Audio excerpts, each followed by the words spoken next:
ও নদাই, বলি ও নদাই, কিরে কি করিস?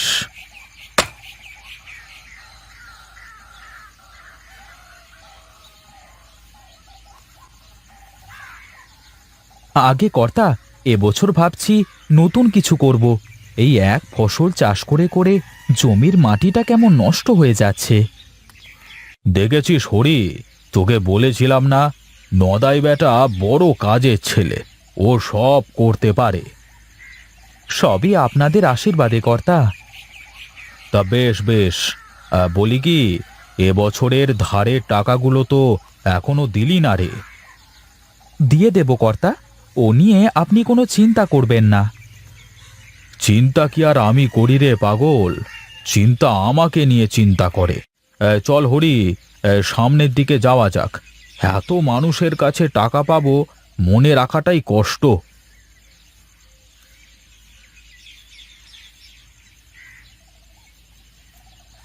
আহ, বেটা কটা টাকা পাবে মাত্র, তাতে যেন মাথাটা কিনে নিয়েছে। হতচ্ছাড়া, গরিবের উপর জুলুম করে বাহাদুরি দেখায়, আবার কথা বলছে। যা করে করুক, তাতে আমার কি। যাই যাই, আমি আমার কাজটা করি গিয়ে।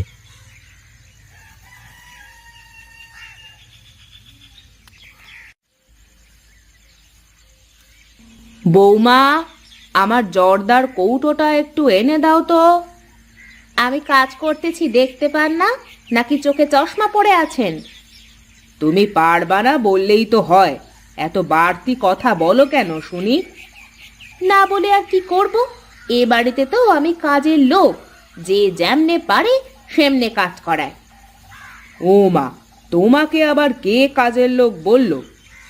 কাজের লোক কি আর বলা লাগে? দেখেন না আপনি, সারা দিন আমি বাড়িতে কি কি করি।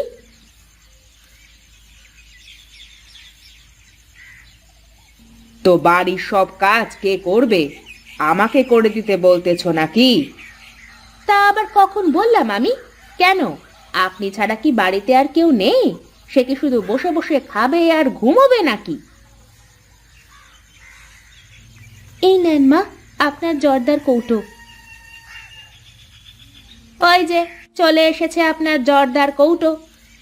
আমাকে নিয়ে কি কিছু বলছিলে বৌদি? না, তুমি তো ঘরের মধ্যে কানে তুলো দিয়েছিলে, তুমি কিচ্ছু শুনতে পাওনি। অনেক সময় কিছু কথা শুনেও না শোনার মতো ভান করতে হয়।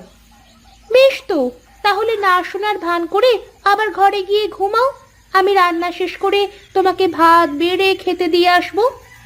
থাক, তা আর লাগবে না। তুমি থালা বাসনগুলো মেজে আসো, আমি রান্নাঘরে গিয়ে তরকারিগুলো কেটে দিচ্ছি।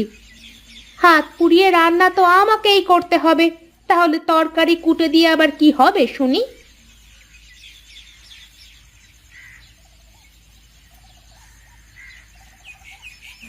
আচ্ছা দিদি, তুমি তো জানো আমি সব কাজ করতে পারি না। তোমাকে বলেছি যে আমাকে আস্তে আস্তে সব শিখিয়ে দেও। আমার তো খেয়ে দে কাজ নেই, তোকে কাজ শিখিয়ে বেড়াবো? দেখো, আমাকে যদি সব শিখিয়ে না দাও, তাহলে তো তোমাকে একলাই সব কাজ করতে হবে। তাহলে কোনটা ভালো বলো, আমাকে সব শেখানো নাকি না শেখানো? আমি কেন শেখাতে যাব? তুই তো আমার কাজের সময় গিয়ে দেখে দেখে শিখতেও পারিস।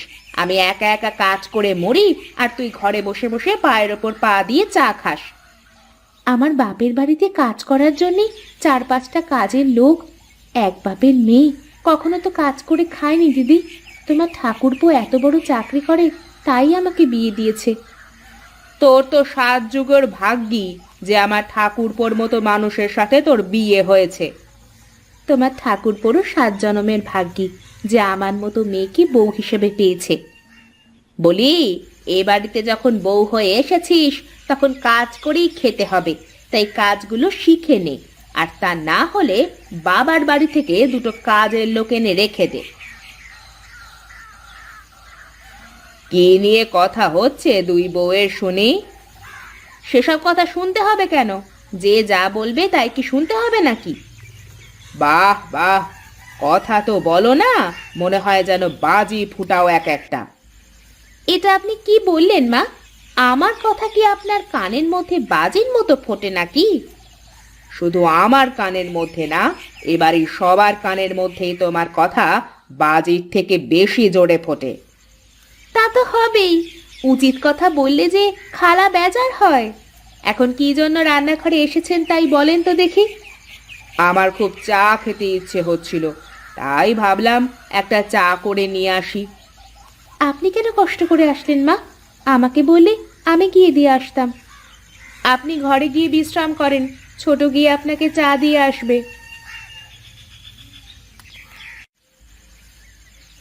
শোন নদাই, তা অনেক দিন তো হলো রে বাবা। তুই তো ধারে টাকাগুলো ফেরত দিলি নে, এবার আমি কি করব বল। কর্তা, আর কয়েকটা দিন সময় দেন, আমি সব শোধ করে দেব। এতদিনে পারলি নে, আর কটা দিন সময় দিলেই পেরে যাবি? আমার তো মনে হয় না। আমার কথা বিশ্বাস করুন কর্তা, আমি ঠিক দিয়ে দেব এবার। কর্তা, ওকে আর সময় দেওয়ার দরকার নেই কর্তা। বেটা দিনের পর দিন কেমন ঘোরালো আমাদের, আপনি দেখলেন? শোন নদাই, আমি তোকে আর সময় দিতে পারবো না। তুই কালকে আমার টাকা দিবি, তা না হলে তোর ওই জমি আমার নামে করে দিবি, বুঝলি? কর্তা, আমাকে আর 2 দিন বেশি সময় দেন, এর মধ্যে আমি আপনার টাকা দিয়ে দেব। আরে না না, এতদিন সময় দিয়েছি, এই অনেক। কালই সব টাকা তুই আমাকে দিবি।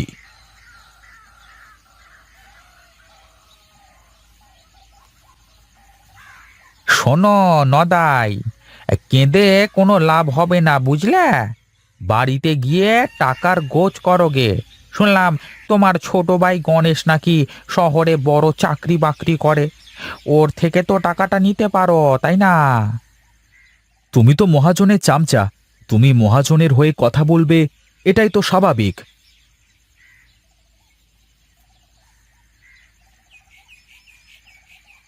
আর তুমি তো মহাজনের থেকে টাকা ধার করেছো, আর তুমি তো মহাজনকে এড়িয়ে চলবে, এটাই তো স্বাভাবিক, তাই না? বেটা, মহাজনের চাল তো বোঝো না, বুঝলে কি আর তার থেকে টাকা ধার নিতে? এখন বোঝো ঠেলা। হ্যাঁ হ্যাঁ।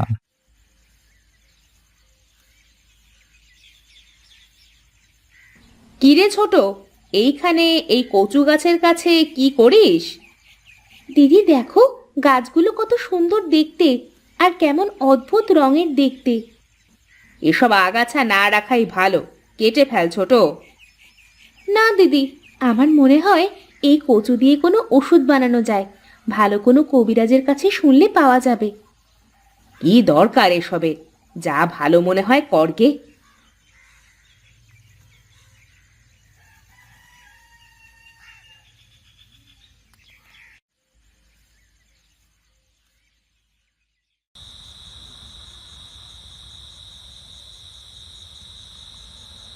কি গো, তোমার মুখটা কেমন শুকনো শুকনো লাগছে, কিছু কি হয়েছে? না, কিছুই হয়নি। তুমি চুপচাপ দুটো খেতে দেবে নাকি? উমা, রাগ করার কি হলো? আমি এমন কি বললাম? দেখো, মন মেজাজ এমনিতেই ভালো নেই, এখন দুটো খেতে দাও। শরীর খারাপ নাকি রে বাবা তোর? না মা, এমনিতেই মনটা খারাপ। তুমি আবার এখন শুরু করো না কি হয়েছে কি হয়েছে বলে। না না, আমি ওসব জানতে চাচ্ছি নে। কাল গণেশ আসবে বাড়িতে, আমি তো তোকে সেই কথাটাই বলতে চাচ্ছিলাম। সত্যি বলছো মা? পাগলটা তো একবার জানালো না আমাকে। তোকে সারপ্রাইজ দেবে, তাই আমাকে বলতে মানা করেছে, কিন্তু আমি তো বলে দিলাম। ভালোই করেছো, এবার আর কোনো উল্টোপাল্টা করবার সুযোগ পাবে না। দাদা, আপনার ঘরের পিছনে 3টে কচু গাছ আছে। গাছ 3টে 3 রঙের, তাই তো আমি যত্ন করে বড় করেছি। আমার মনে হয় গাছগুলো দিয়ে কোনো ওষুধ হবে। আপনি যদি কোনো কবিরাজের কাছে শুনতেন এই গাছ দিয়ে কি হবে। আচ্ছা ঠিক আছে, কোনো কবিরাজের সাথে দেখা হলে জেনে নেব। তুমি গাছগুলো যত্ন করে রেখে দিও। ঠিক আছে দাদা, তাই হবে।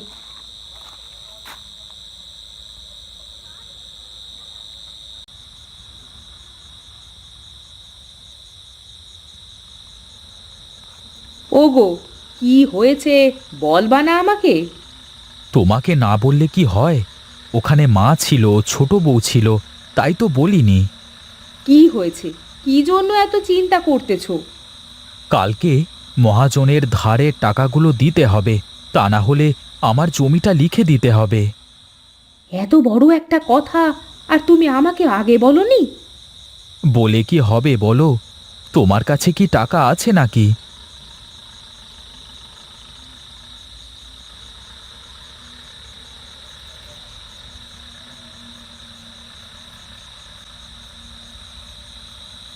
এই নাও, দেখো, এই কয়টা টাকা আছে। আপাতত এগুলো দিয়ে আসো কাল সকালে, তারপর বাকি টাকা গুছানো যাবে। তুমি আমাকে বাঁচালে গিন্নি। তোমাকে যে কি বলে ধন্যবাদ জানাবো। ঘরের লোকের আবার কি জন্যে ধন্যবাদ জানাতে লাগবে শুনি? এখন একটু ঘুমাও, সকালে উঠে গিয়েই টাকাগুলো দিয়ে আসবে।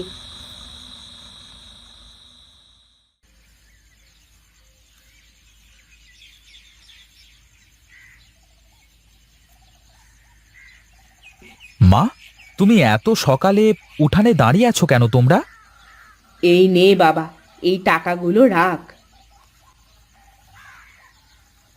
কিন্তু মা, এ কিসের টাকা? আমার আর মায়ের জমানো টাকা দাদা। এটা এখন আপনার দরকার। আমি জানি আপনি শত বিপদেও আপনার ভাইয়ের কাছে টাকা চাবেন না।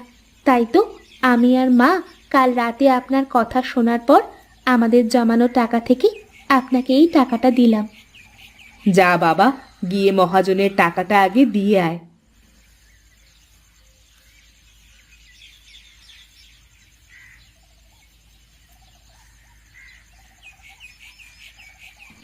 এ কি, মহাজনের কি হয়েছে? কি আর হবে, বেশি ভোগবিলাসী হলে যা হয় আর কি। শরীরে কোনো রোগ ধরা পড়ে না, কিন্তু সে উঠতে পারে না। এই রোগের কোনো ওষুধ নেই কবিরাজ মশাই? আছে আছে, কিন্তু তা খুঁজে পাওয়া খুবই কষ্টকর গো। আচ্ছা আচ্ছা, বলেন দেখি কেমন ওষুধ? 3 রঙের একই ফল একসাথে জড়িবুটি করে খাওয়ালেই কেবল এই রোগটা ভালো হতে পারে, বুঝলে? আচ্ছা কবিরাজ মশাই, সেটা যদি হয় কোনো কচু বা অন্য কিছু, তাহলে কি হবে? 3 রঙের একই গাছ তো? হ্যাঁ কবিরাজ মশাই, আমাদের ছোট বউয়ের 3 কচু গাছ আছে। 3 রঙের 3টি কচু। বেশ বেশ, তাহলে এক্ষুনি গিয়ে আগে কচু গাছগুলো নিয়ে এসো, নিয়ে এসো, তাড়াতাড়ি যাও। আমি এই যাব আর এই আসবো কবিরাজ মশাই।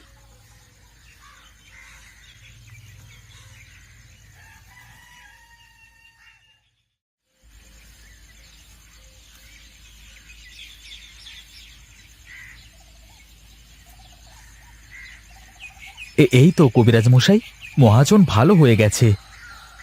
আজকে তোমার জন্য মহাজন নতুন জীবন ফিরে পেল গো। আমার আর কি এতে কোনো হাত আছে কবিরাজ মশাই? এই নিন কর্তা, আপনার টাকা। তুই এই টাকা দিয়ে আমাকে অপরাধী বানাস নে ভাই। তুই আমার জীবন বাঁচিয়েছিস। তোর থেকে যে এই টাকা আমি নিতে পারবো না, বরং তোকে আরো পুরস্কার দেব আমি। পুরস্কার দেওয়া লাগবে না কর্তামশাই, আপনি সুস্থ হয়েছেন তাতেই আমি অনেক খুশি। শুধু একটা কথা। কি কথা বল ভাই বল। জোর করে আর কারোর জমি নিয়ে নেওয়ার দরকার নেই। আপনার অগাধ টাকা পয়সা আছে, সবার পাশে দাঁড়ান, ঠিক আছে, কিন্তু কিন্তু পরে শোধ দিতে না পারলে আবার জমিটা নিয়ে নেন। এই কাজটা দয়া করে ছেড়ে দেন। ঠিক আছে ঠিক আছে, আজ থেকে তাই হবে। আজ থেকে সবাইকে আমি মাফ করে দিলাম। যার যার কাছে টাকা পাবো সবাইকে মাফ করে দিলাম। কর্তাবাবুর জয় হোক, কর্তাবাবুর জয় হোক। কর্তাবাবু, এখন তাহলে আমি যাই, কেমন?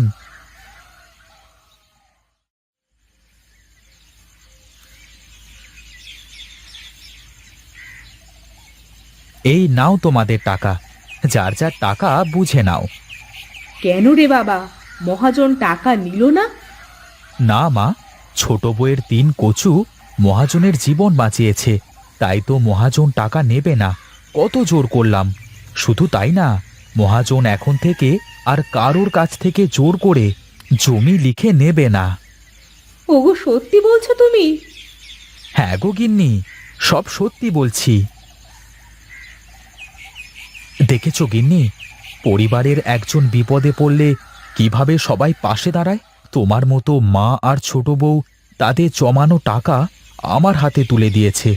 এই জন্যই তো পরিবারের সবাই মিলেমিশে থাকতে হয়। আমি তোদের সবাইকে সারা জীবন এভাবেই একসাথে দেখতে চাই রে বাবা।